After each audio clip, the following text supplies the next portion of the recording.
So here's the latest on Rachel Zegler. And yes, it's messy. The same actress who torched her own fairy tale moment with Disney's Snow White is now stepping into the iconic role of Eva Peron in Jaime Lloyd's bold new Evita revival at the legendary London Palladium. On paper, it sounds like a comeback story. In reality, it's turning into a full-blown theatrical crisis. First, the Snow White disaster. Zegler infamously spent the film's press tour dragging the original story. She called the prince a stalker, trashed Love at First Sight, and made it sound like she was doing audiences a favor by modernizing the classic. TikTok had a field day.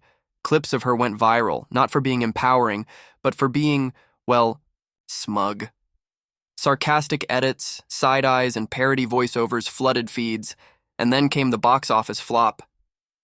With a reported $170 million budget, the film opened disastrously, barely scraping $50 million. Critics and fans agreed the movie didn't just miss, it crashed. Reviews slammed it for its confused identity, bizarre creative choices, and a soundtrack that one critic called aggressively unmemorable. The IMDb score? A brutal 2 out of 10. And now, instead of taking a low-key role to rebuild her rep, Zegler's at the center of Evita, a show that demands discipline, emotional depth, and stage presence. The announcement alone sent theater Twitter into meltdown. Loyal fans praised the casting as bold, but traditionalists were outraged. Evita isn't just any musical, it's sacred ground. You don't cast Eva Peron lightly. And the backlash wasn't just noise. Ticket sales are tanking. Entire sections at the Palladium remain unsold just weeks before previews. Premium seats are dropping in price like fire sale markdowns, and promo codes are everywhere. Industry. Insiders have dubbed it the Zegler effect. Audiences aren't rejecting Evita, they're rejecting her. Behind the scenes, it gets even worse. Sources from inside the production claim rehearsals have been a disaster. Zegler's allegedly clashing with director Jaime Lloyd, showing up late, arguing openly, even walking out during blocking sessions. The collaborative vibe? Gone. Multiple cast members are reportedly fed up, complaining she hogs the spotlight, goes off script, and refuses to harmonize unless the moment centers entirely on her. The tension reportedly reached a breaking point last week when Lloyd held a private meeting with producers and legal counsel.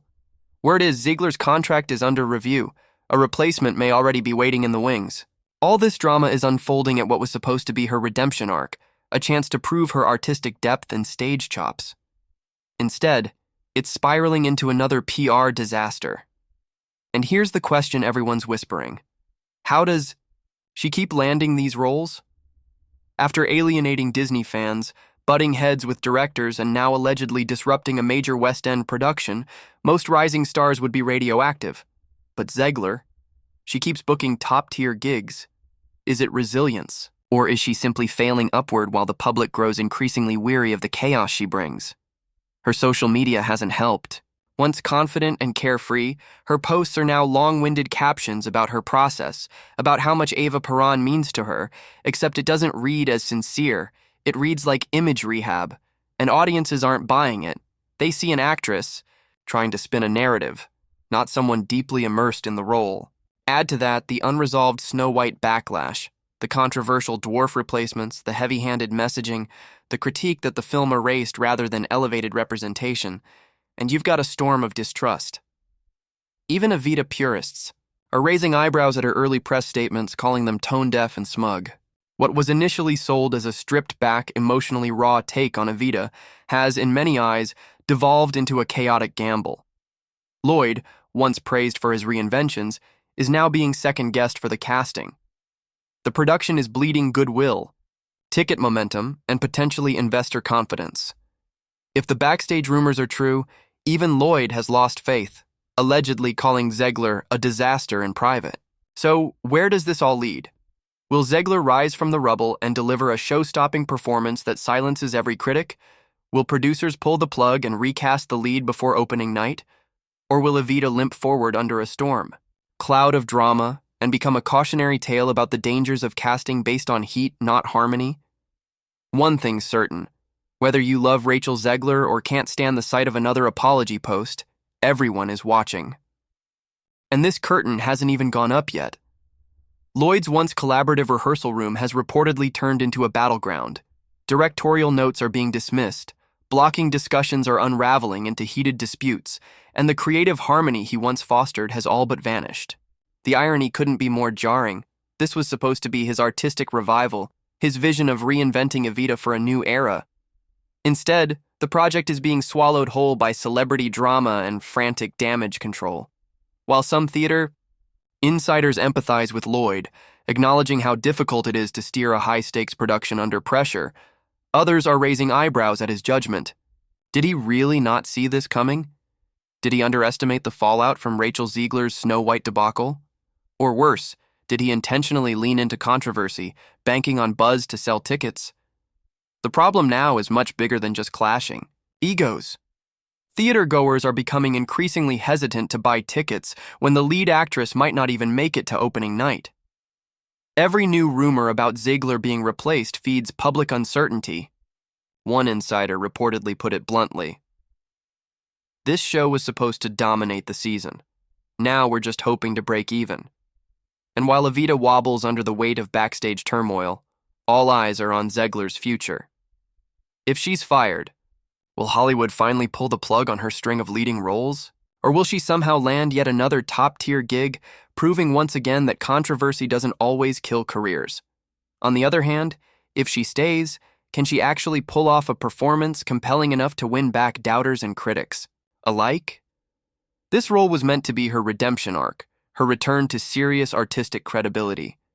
But everything, from the headlines to the rehearsal reports, suggests it's shaping up to be a repeat of her last public flameout. And let's be honest, while some celebrities thrive on attention, even the negative kind, there's only so far a career can ride the wave of backlash before it begins to crash. At some point, the narrative has to shift from spectacle to substance. Evita may very well be that breaking point for Zegler. Either she delivers the kind of transformative performance that silences her critics, or she becomes a cautionary tale about what happens when the industry keeps pushing someone audiences are no longer willing to accept.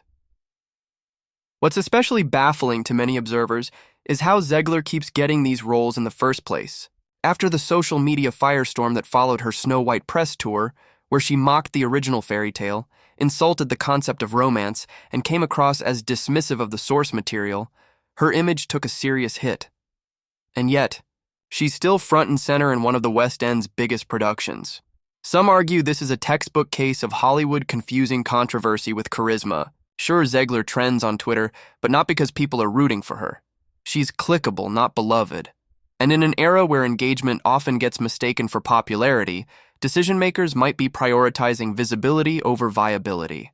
When Lloyd first announced his stripped-down, gritty take on Evita, his mission was clear: make it feel urgent, modern, and alive for a new generation. Casting Zegler seemed to serve that mission, on paper at least. She's young, she's Latina, and she's got name recognition. But instead of expanding Evita's reach, the casting may have done the opposite, alienating core theater audiences without actually attracting the younger crowd they were banking on. The contradictions are impossible to ignore. Zegler positioned herself as someone who challenges outdated narratives, who wants to modernize the industry. But behind the scenes, her behavior reportedly checks every box on the diva stereotype list: refusing to harmonize, demanding the spotlight, allegedly showing up late and clashing with directors. It paints a picture of someone less interested in collaboration and more obsessed with control. That's not exactly the new kind of star the industry claims it wants. The timing couldn't be worse either. With the June 2025 opening date inching closer, any decision to replace her would be a logistical nightmare. Costly, rushed, and likely chaotic. But letting her stay comes with its own risks. The show is bleeding buzz, ticket sales are sluggish, and trust from both fans and industry insiders is rapidly eroding. It's a lose-lose situation. And while backstage drama isn't new to Broadway or the West End, the social media age has turned what used to be private tension into a public firestorm. Financially, this production is a major gamble. The London Palladium doesn't mount small shows. The investors expected a smash hit, not a headline circus. If Zegler stays and the show flops, there'll be fingers pointed in every direction. If she's replaced, the cost and legal mess could be equally damaging.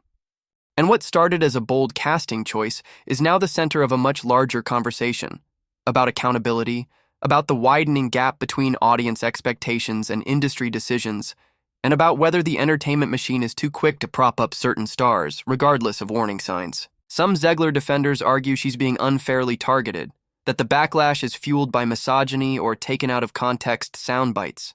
And sure, there's probably some truth to the idea that social media pile-ons are disproportionate and often harsh. But even those willing to give her the benefit of the doubt can't explain away the consistent reports of difficult behavior in Evita rehearsals.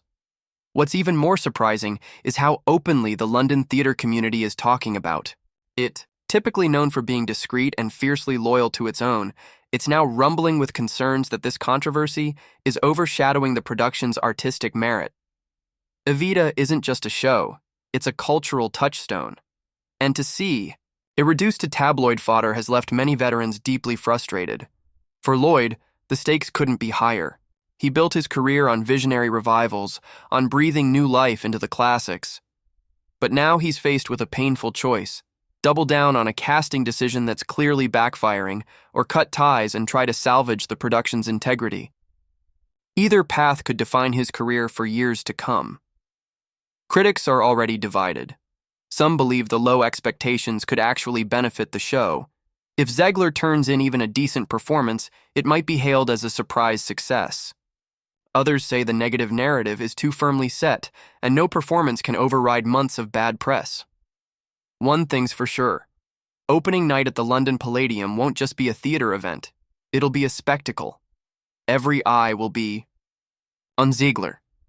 Every critic, every influencer, every casual viewer who's followed the drama online will be watching for one thing: can she actually pull it off? And more importantly, should she have been given this chance in the first place? As Evita inches toward its debut, the bigger questions hang in the air. Does talent still matter more than controversy? Can the public's trust ever override the industry's insistence on creating stars? And how much longer can the performance be separated from the performer? Whether Zegler ends up taking the stage as Eva Peron or gets replaced at the 11th hour, one thing's undeniable: this saga has already become a defining chapter in modern entertainment. A live-action cautionary tale about celebrity culture, creative risk, and the cost of ignoring the audience.